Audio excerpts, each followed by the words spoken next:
Welcome back to an all-new episode of The Real Steven TV. I'm your host, Steven, and today, guess what? I saw another article from Bounding Into Comics. So let's get right into it. Disney whistleblower claims company systematically persecuted conservatives. Also compensate employees based on how woke they virtue signaled. A Disney whistleblower claims that the company required employees to keep diversity, equity, and inclusion virtue diaries that determined whether employees would receive promotion, raises, or even keep their jobs. Well, that's interesting. The whistleblower also claimed that the company systematically persecuted conservative employees. The whistleblower supplied a number of documents to YouTuber and Scooper WDW Pro, who has a pretty good channel, go check that out, who said, "It is now our understanding that at Disney, since the summer of 2020, many employees of the company have been required to maintain their various virtuous actions within diversity and equity and inclusion, and that diary of their good deeds was part of the maintaining their job security. But not only that, but in fact, it was also tied to their job compensation, if you can believe it." He added, "We're talking about bonuses that you might not receive if you went afoul of Newton, a prior chief diversity officer of Disney, if you went afoul of her belief system." Later in that video, WDW Pro shared more information that this alleged whistleblower provided him. If you espouse, starting in the summer of 2020 and moving forward into today, if you espouse political beliefs in that workplace or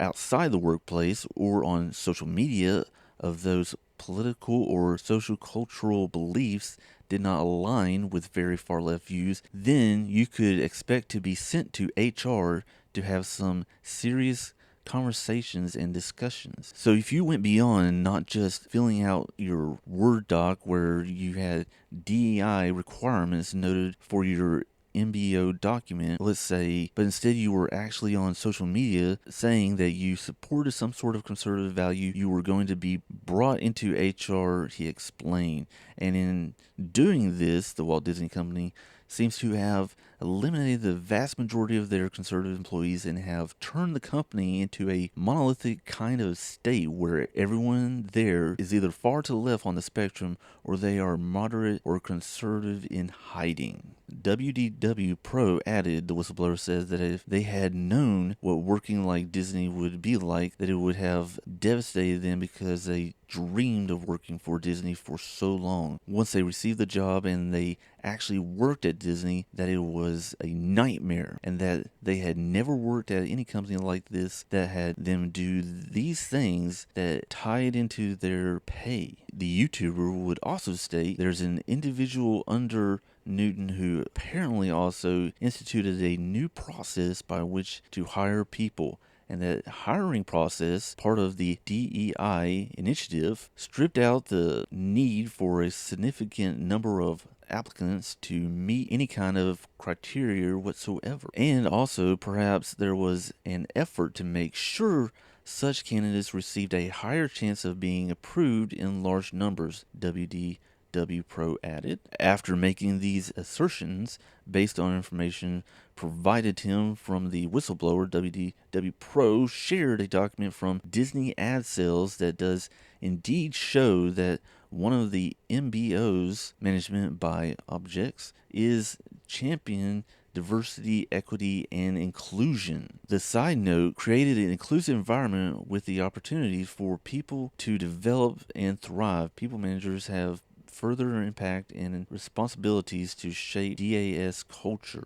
In order to achieve this objective, employees are required to personally participate in training and other educational D&I initiatives, actively contribute to create an inclusive and positive team environment, support colleagues from all backgrounds, provide and support opportunities for underrepresented talent to grow their careers within TWDC through opportunities such as membership, stretch and special projects, career conversations, and cross training. Create an inclusive team environment through actions such as prioritizing, promoting, and sponsoring attendance at or in D&I focused initiatives, hosting team-based discussions on inclusive and enabling all voices to be heard within the team development, provide opportunities for underrepresented talent to join our organization by ensuring that for open positions on the manager's team that there are a diverse and balanced state of candidates at interview. For those unfamiliar with MBOs, Investopedia defines it as a strategic management model that aims to improve the performance of an organization by clearly defining objects that are agreed to be both management and employees. According to the theory, having a say in goal settings and action plans encourages participants and commitment among employees, as well as aligning objects across the organization. The outlet further notes management by objectives is the establishment of the management information system to compare actual performance and achievement with the defined objects. Given this definition, and the fact that the champion diversity, equity, and inclusion is one of the MBOs outlined in the Disney ad sales document, it's likely they had to keep track of that objective in some fashion. Based on the information supplied by WDW Pro from the Whistleblower, it appears this was done through what he's calling the DEI diaries. As pointing out by Valiant Renegade, another good YouTuber, go check him out, in his own video discussing the information from this whistleblower. Much of this is not new, but has been very public. John Lafayette at Next TV reported in March 2022 that the Walt Disney Company created a Disney Culture Index to measure the outcome of DEI investments so that advertisers can understand the value of their investment in that space. Not only did they create this index, but the company president of Disney Advertisement Sales, Rita Ferro, detailed that she was hoping to triple the company's $100 million commitments from advertising partners to DEI for 2022. She said, "This year I hope we're going to triple that. We want to make sure that every advertiser who's coming to the table is taking us up on all the investment we're making in this space and be able to use our platform to and really target and build up their consumer base." On top of this, Disney Advertising Senior Vice President of Partnerships John Campbell noted that company was committed to promoting sodomy through ad campaigns with organizations like Equal Pride earlier this year. He told Adweek, "What we're trying to do is create systematic and meaningful change in the end." He added, "None of us are here for the Heritage Month only. We're all active 365 days a year. So if clients want to work with us for 5 days or 52 weeks, we have solutions. And these teams here are all part of those solutions." Campbell went on to justify the promotion of sodomy, saying, "We are all in this business of reaching audience, and if you're not reaching all audience, you're missing out on effectively running your business and selling whatever products you're looking to sell. We've been in the engagement business for 100 years at Disney, and we just want to make sure that we're engaging with everybody authentically.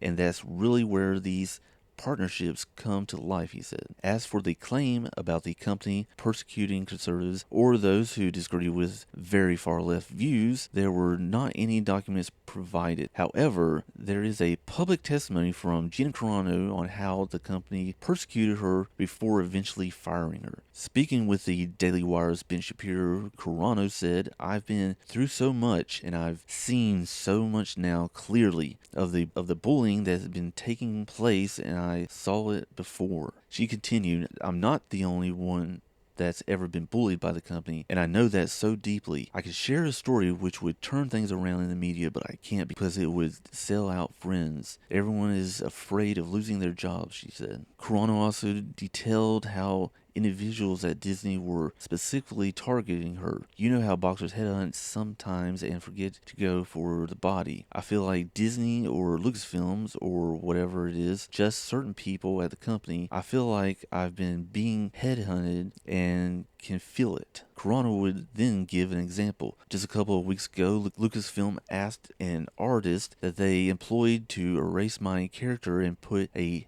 different character in place, and he proudly announced this on Twitter, and erased my character and puts another character in place. She continued, all the fans of Cara Dune were just outraged. Yeah, I'm one of them. They were like, why didn't you add the character? Why did you have to take out the character? Is there something wrong? Is Gina getting fired? She also went on to point out the double standard. They've been all over me, and they've been watching me like a hawk, and I'm watching people in the same production, and they can say whatever they want, and that's where I had a problem. I had a problem because I wasn't going along with the narrative. She'd also reiterate how employees within the company were targeting her. I've seen the bullying that takes place, and so when that started, they pointed their guns at me, and now it's only a matter of time. I've seen it happen to so many people, and I just thought to myself, you're coming for me. I know you are. They're making it very obvious through their employees who were coming for me, and so I was like, I'm going to go down swinging, and I'm going to stay true to myself, she added. So that is the whole article. So what do y'all think about this? Leave a comment down below. Do you believe everything that the whistleblower is saying? Do you find this interesting? And with that said, I'm going to close it out here. Make sure you like, share, and subscribe, and I will catch all y'all next time.